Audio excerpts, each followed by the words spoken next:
Bonjour tout le monde. On va commencer poliment en faisant les présentations et honneur aux dames. Rajna. Julien Le Breton, Club Med. Ah bah, non, je voulais que tu te présentes, mais... Moi, je suis très polie. Rajna Coquente, F1 Production et... Raphaël Haddad, Digital Immersion. Donc merci Grajna. Julien Le Breton, Club Med, en charge de la communication et des contenus. Donc on va vous parler aujourd'hui de la réalité virtuelle by Club Med, avec l'honneur de partager la scène avec effectivement nos partenaires de choc, TF1 Production et Digital Immersion. Et pour commencer cette présentation, on va tout simplement vous expliquer pourquoi on s'est intéressé très rapidement à la réalité virtuelle en 2015. Alors certains s'y sont intéressés beaucoup plus tôt que nous, 10 ans avant, mais en tout cas nous, en 2015, on a vraiment vu arriver ces technologies comme une vraie opportunité pour nos clients, avec cette capacité à être une techno, non pas une techno pour la techno, mais une techno qui mêle énormément d'atouts, la capacité à informer, la capacité à divertir et la capacité à faciliter la vie de nos clients. Et c'est une vraie opportunité unique pour le Club Med de pouvoir vraiment faire ressentir au plus proche ce que c'est que l'expérience dans nos villages. Et c'est pour ça que nous, on se parle de réalité avec des images réelles et non des images de synthèse, parce qu'on veut vraiment être dans l'authenticité et dans la capacité à avoir un avant-goût de son séjour et de s'immerser au plus proche de ce que c'est vraiment l'expérience Club Med. Donc avec cette technologie, on a la capacité à montrer nos plus beaux sites, à montrer bien sûr les infrastructures qu'on propose à nos clients, mais également de toucher de manière plus émotionnelle à cette fameuse expérience Club Med qui est au contact de nos géos, nos gentils organisateurs, où l'alchimie qui se fait avec eux est très importante dans la capacité à vivre une expérience unique. Et leur savoir-faire, leur professionnalisme est quelque chose qu'on a souhaité vraiment mettre en avant dans ces contenus. Donc ça, c'est la théorie, c'est vraiment le point de départ pour nous, de notre intérêt sur la réalité virtuelle. Et on a commencé de manière assez pragmatique, encore une fois en 2015, à l'été 2015, en souhaitant ne pas trop parler, ne pas avoir trop de théorie sur le sujet et rapidement se lancer dans un pilote en village concrètement, et de par une collaboration qui était déjà établie avec TF1 Production sur nos contenus village, on avait un partenaire qui avait également un travail technologique, un travail d'innovation autour de la réalité virtuelle, et une mise en relation a été rapidement faite avec Digital Immersion. Donc je te laisse, Grajna, parler un petit peu de ce démarrage en mode vraiment pilote qui a été fait à Pézé-Valandry à l'été 2015. Oui, donc on a envisagé de travailler le 360 et surtout le VR à partir du mois d'août 2015.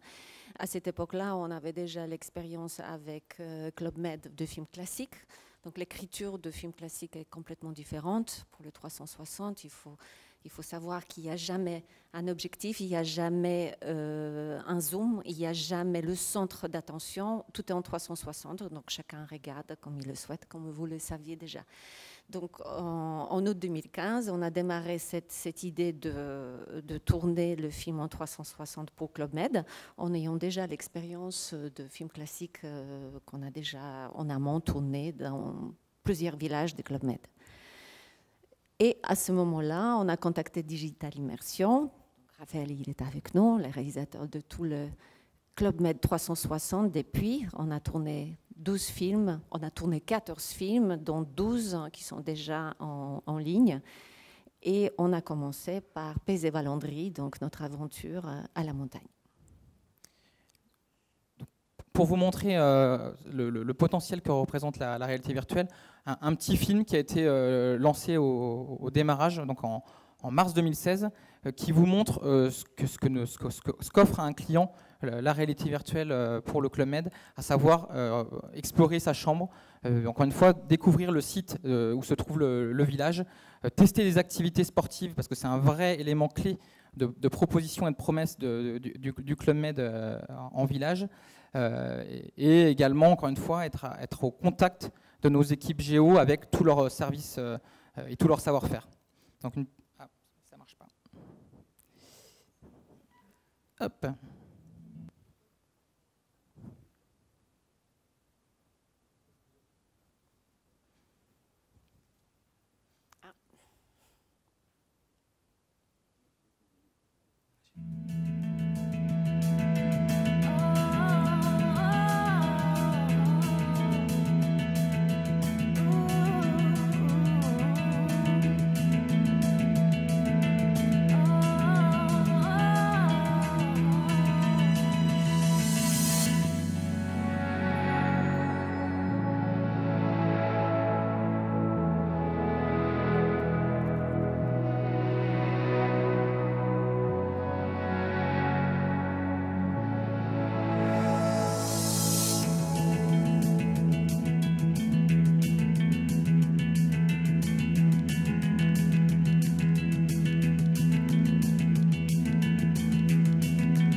Donc, comme le disait Grajna, aujourd'hui on a 12 films qui sont à disposition de nos clients et on continue ce rythme-là pour développer une vraie collection de contenus 360 degrés et réalité virtuelle. C'est vraiment important pour nous de souligner que ce n'est pas une stratégie one-shot. On l'a fait vraiment avec une vision pérenne et par rapport à tout ce qu'elle peut nous apporter. Je passe le micro à Raphaël qui va vous parler de la dure vie de réalisateur au Club Med. Avec quelques coulisses. Elle est très dure, la vie. C'est pas si simple. Alors bonjour à tous. Donc effectivement, je vais essayer de vous parler rapidement de l'expérience de tournage et de réflexion de film 360 sur le projet Club Med. Donc déjà, nous, chez Digital Immersion, je tiens à préciser qu'on était vraiment honorés de participer et de continuer à participer à cette grande aventure auprès de TF1 et auprès de Club Med. Il faut savoir que c'est quand on est venu nous voir, il y avait déjà beaucoup de travail qui avait été fait.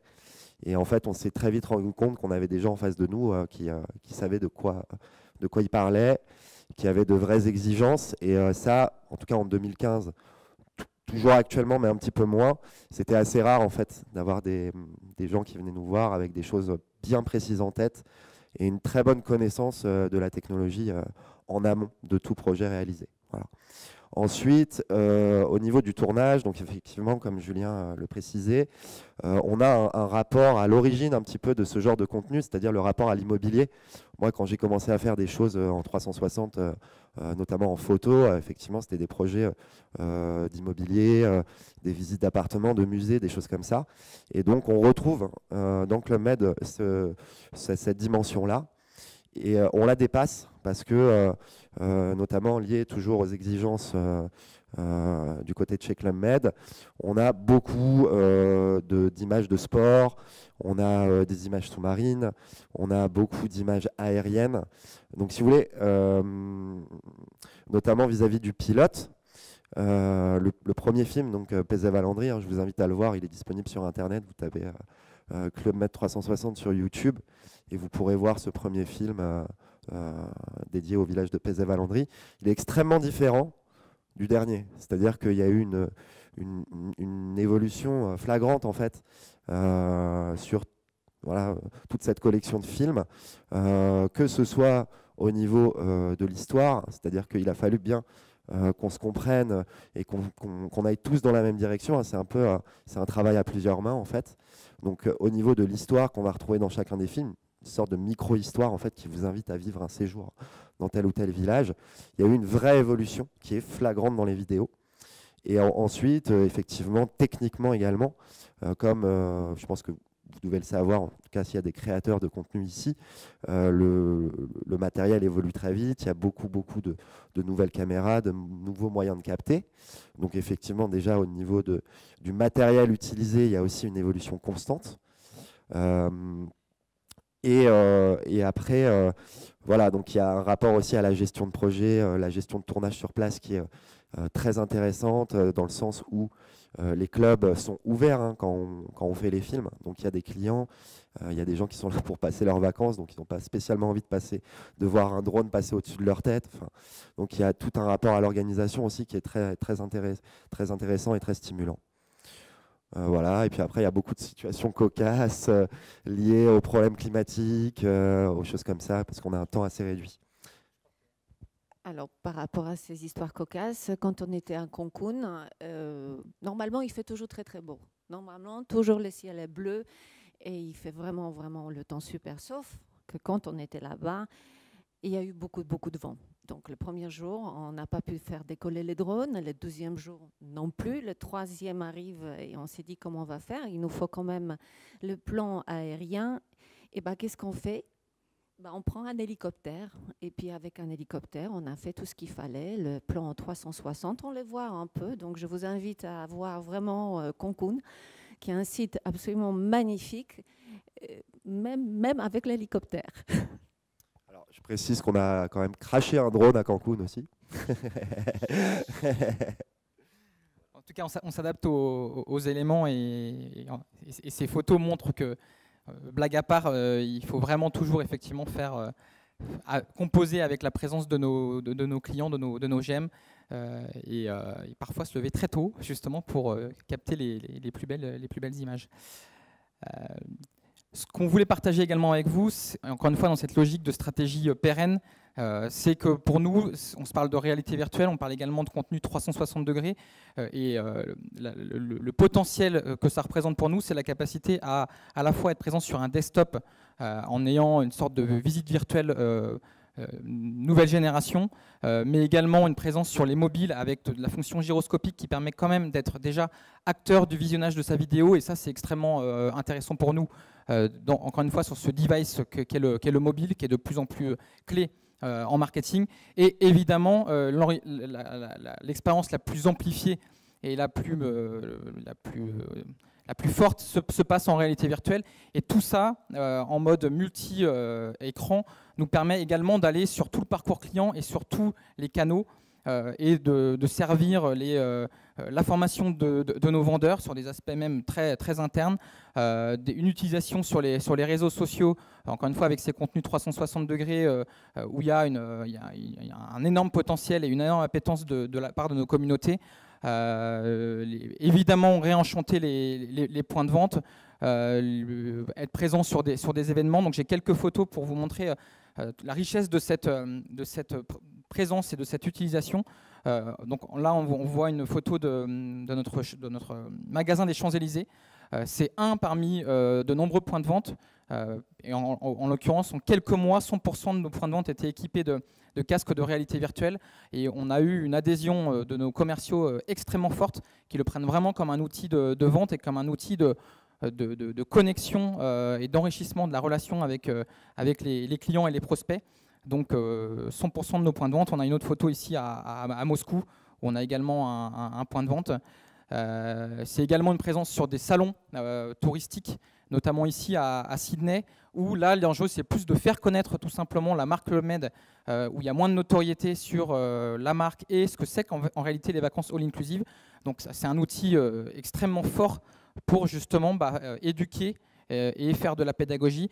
Il y a une autre photo que je n'ai pas ici, mais en Corée du Sud, où on voit un peu à l'image d'aujourd'hui une queue d'une cinquantaine de personnes pour rentrer sur notre stand, alors que les stands d'à côté sont vides. Et donc on se dit que dans un marché un peu moins mature comme ça, c'est bien d'avoir une technologie qui attire et qui fait vivre encore une fois des émotions et qui apporte du concret sur ce qu'on vend. Et c'est également une opportunité de faire vivre des expériences marketing, comme ici une petite parenthèse de chaleur au cœur de l'hiver de Montréal, où il fait moins 20 degrés, et où on invite les gens dans une sorte de village à l'intérieur de la ville à vivre une expérience condensée d'expérience Club Med, tout en le vivant virtuellement. Donc c'est aussi un atout extrêmement fort pour nous à ce niveau-là. Et plus récemment, en mode vraiment très agile et très simple, on a fait une expérience à nouveau dans notre magasin des Champs-Élysées, où on a créé la surprise à certains clients qui pensaient juste voir Cannes en réalité virtuelle, et où en réalité le village est venu à eux. Donc j'ai une petite vidéo pour vous montrer tout ça. y arrive.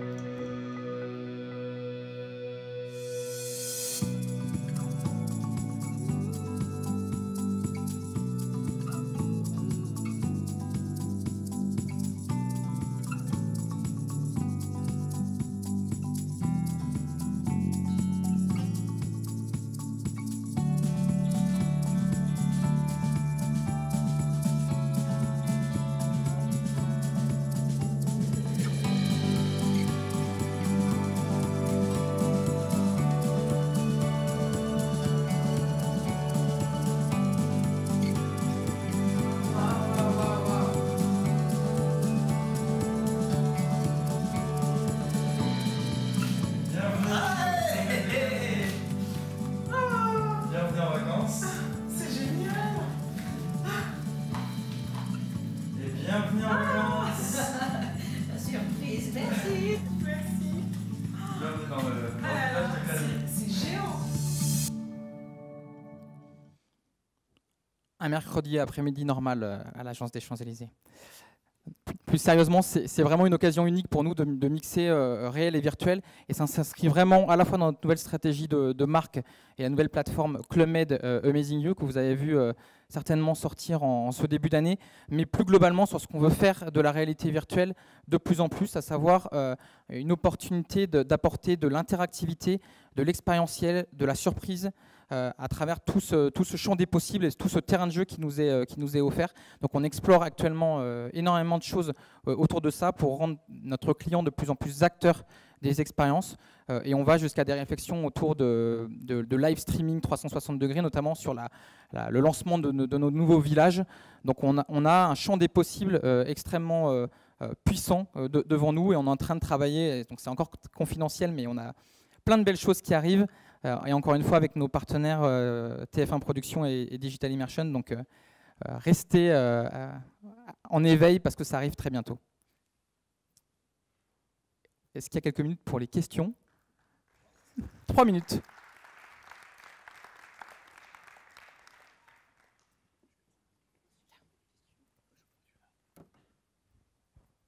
Il fonctionne très bien.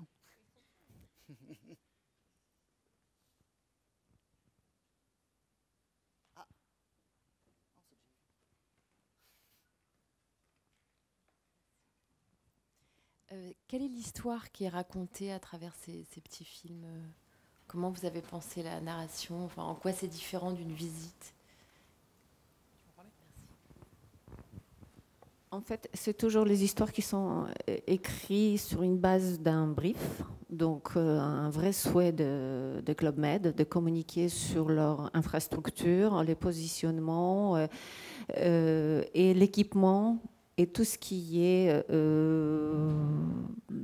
aussi, je cherche un mot, l'accompagnement par les géos de tous les clients. Donc on essaye avec ce film rendre cette histoire compréhensible, facile et surtout très attrayante parce que l'univers s'y prête. Pour compléter, enfin, la réalité c'est que on veut être au plus proche de l'expérience qu'on fait vivre à nos clients, et donc on injecte dans cette histoire un condensé, encore une fois, de semaines ou de séjours Club Med, où on est accueilli par l'équipe GOGE, où rapidement, mais il faut le rendre justement pas visite virtuelle, mais vraiment attractif. Je découvre ma chambre avec un petit verre de bienvenue par exemple, et derrière je me retrouve vraiment à vivre tel que j'en ai la liberté folle au Club Med, les activités sportives, les spectacles, des moments de farniente. Donc l'idée c'est qu'on retrouve toujours des ingrédients avec un peu de rationnel et aussi beaucoup d'émotionnel et de sensations, et tout ça se mixe avec un fil rouge qui est assez similaire, mais étant donné que chaque village est unique, génère pour le coup une diversité de storytelling. Voilà, moi je dirais que l'histoire elle est très simple, hein. C'est un séjour en fait au Club Med. Ensuite, si on veut un peu rentrer dans le détail, on a un principe de point de vue qui est relativement important pour Club Med. C'est l'idée c'est qu'on essaye en tout cas au possible d'être acteur, entre guillemets, acteur plus que spectateur. C'est-à-dire qu'on va, par exemple, un exemple précis, on n'aura jamais des scènes de chambre où on va voir des clients en chambre. Ça va être, en fait, ça va être nous-mêmes, le client. Donc on va généralement être en chambre seul ou avec un membre du personnel qui va nous inviter à découvrir notre chambre et qui va quitter notre chambre. Et voilà. Et en fait, exactement. Et ce principe de point de vue, on va le retrouver au possible, hein, parce qu'encore une fois, il y a aussi toutes les contraintes techniques, etc. Mais on va le retrouver au possible tout le long de cette petite histoire. Et l'idée, voilà, c'est vraiment de faire vivre un séjour au Club Med avec toutes les particularités de chacun des clubs. Voilà. Eh bien, merci beaucoup. C'était la dernière question. Merci à vous.